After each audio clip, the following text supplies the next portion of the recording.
Movies are great, aren't they? So when we think about some famous robberies involving some small outlets on the small screen, the best movies usually depict something going wrong at some point. After all, that's what makes them interesting, right?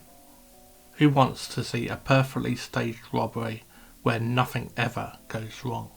Life is never perfect, as our next wannabe was soon to find out. So whether you're Grimmer or a Reaper, I am the Grim Reaper, so let's get it on. This is the story of It's a Friggin Stickup.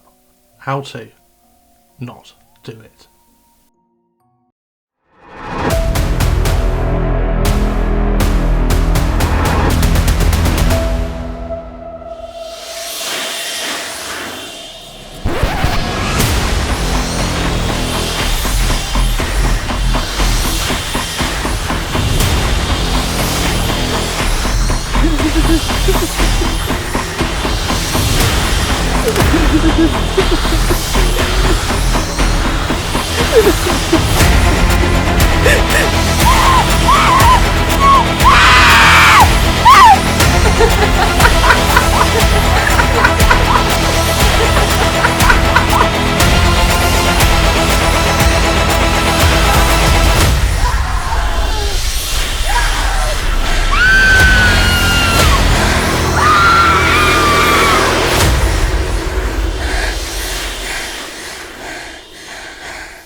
It was on Wednesday 1st of June 2022 that a 12-year-old boy walked casually into the Marathon gas station on East Main Street in Hartford, Michigan.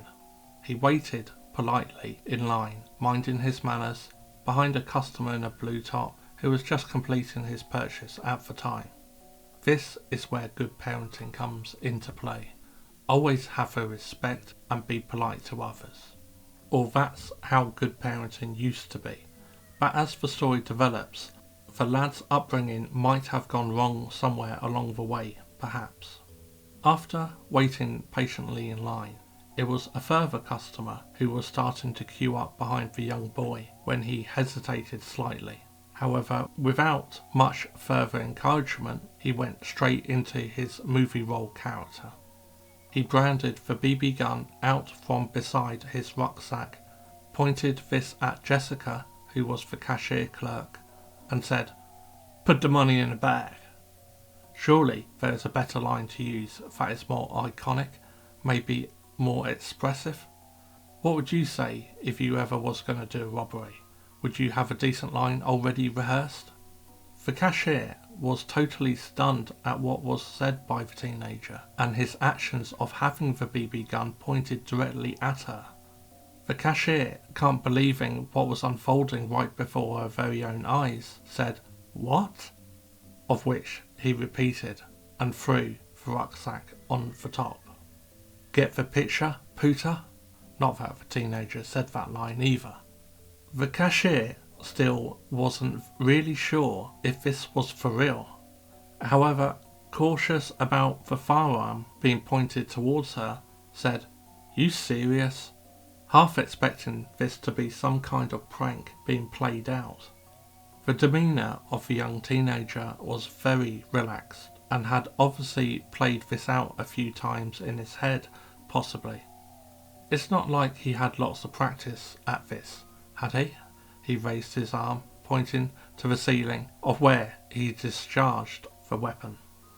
The customer behind him, who was only after a packet of crisps and some other munchies to fill a gap, was startled and took several steps back, whilst the cashier got the message loud and clear. The cashier opened the safe under the counter, surprisingly easy, and laid her hands on a pre-packed takings bag that was mentioned of some $5,000, of where she put it in the rucksack, where she said, "Here, get out, bye." It didn't even look like she had to spend any time opening the safe. What no one picked up upon within the gas station was that the boy's BB gun had in fact jammed, and that he wasn't able to reset the firearm, but as he now had the money in the bag, he casually picked it up and went to exit the gas station. He could have turned around before exiting the gas station and say, "I'll be back," in the style of Arnold Schwarzenegger, but then again, we must remember that this isn't a movie and in fact a real life incident. So all those classic liners are pretty hard when you're caught up in the moment.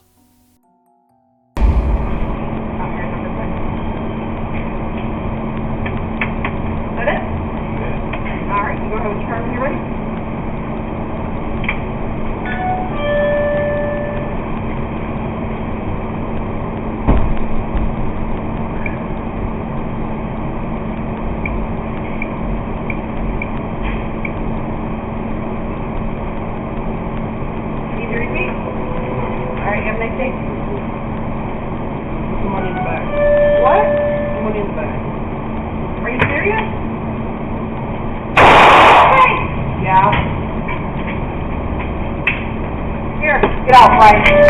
Here, take it.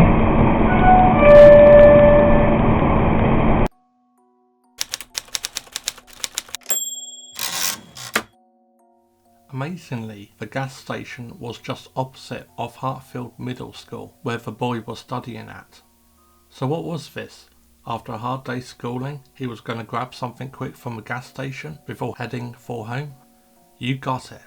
Although he wasn't interested in a bite to eat and had his fixation on something a little more valuable. The boy may had just finished drama class previously, perhaps. What actually transgressed was that the teenager went home first and then back to the gas station after presumably getting hold of a BB gun from his parents' home. His performance was very polished when you review exactly how smoothly it went and how confident the boy's demeanour was throughout the whole hold-up. The classic of "if something can go wrong, it will" raised its ugly head here. However, even with a jammed BB gun, he displayed alarmingly confidence even still.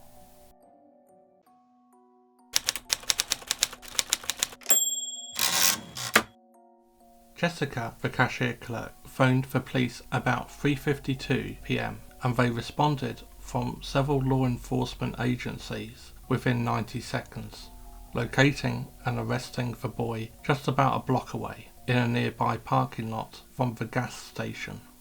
This was the only unfortunate outcome from the boy's point of view, at least. Apparently, Lieutenant Michael Prince of Hartford Police was aware that the 12-year-old boy talked about committing an armed robbery just hours before he was taken into custody, although this knowledge occurred after the fact. The young boy had spoken to another student earlier on in the day and asked what they thought was the least secure gas station, of which it was apparently suggested the one at Marathon, just opposite his school. The other school kid didn't take this talk seriously and never passed this on to either school staff or the police at the moment when it was mentioned. This was just another case of people being aware with clear warning signs where information wasn't taken seriously enough or passed on that may have prevented this evil deed before it actually happened. It later emerged that the boy, who couldn't be named legally due to his age, managed to get the firearm from his father's locked gun safe and stole the gun that was secured by a code lock. There was no signs of forced entry, and apparently his father was unaware he knew how to access this locked gun safe. Fortunately, however, no one was seriously hurt during the hold-up that took place.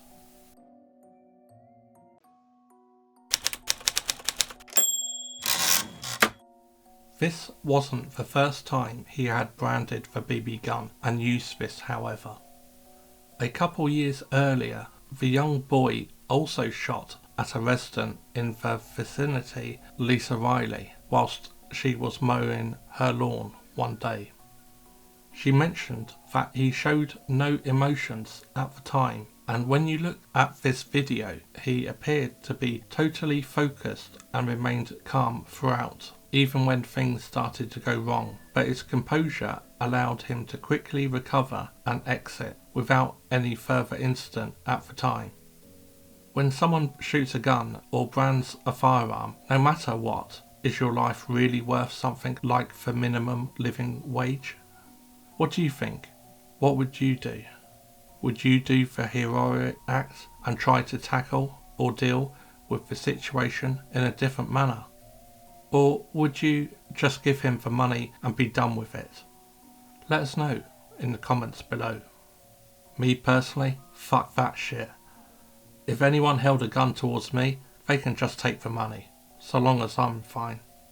After all, it wasn't like the cashier was never going to get any reward or bonus than her usual pay per hour for doing something heroic that could potentially put her life or that of a customer in any danger. It's just not worth it, and things too easily, even though with the best of intentions, shit happens, right? You get no retry in this life in general, and we ain't no cat who gets 9 lives. How unfortunate. Shame, really, huh?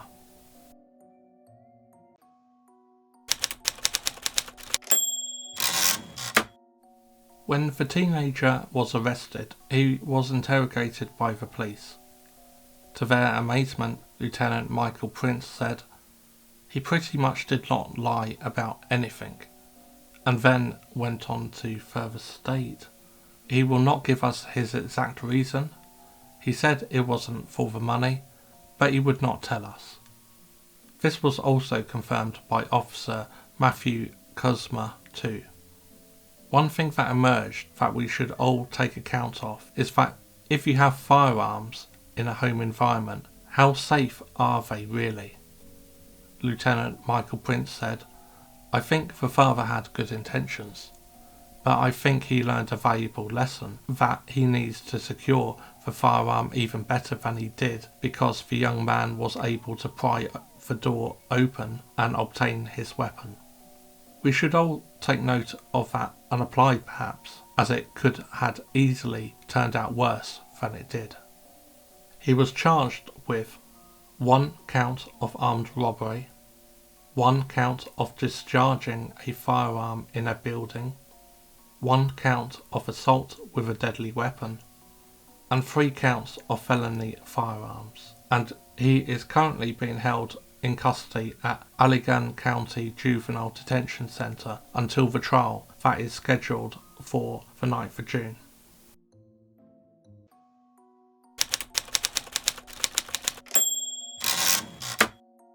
At present, there is no publicised information for the outcome of this trial.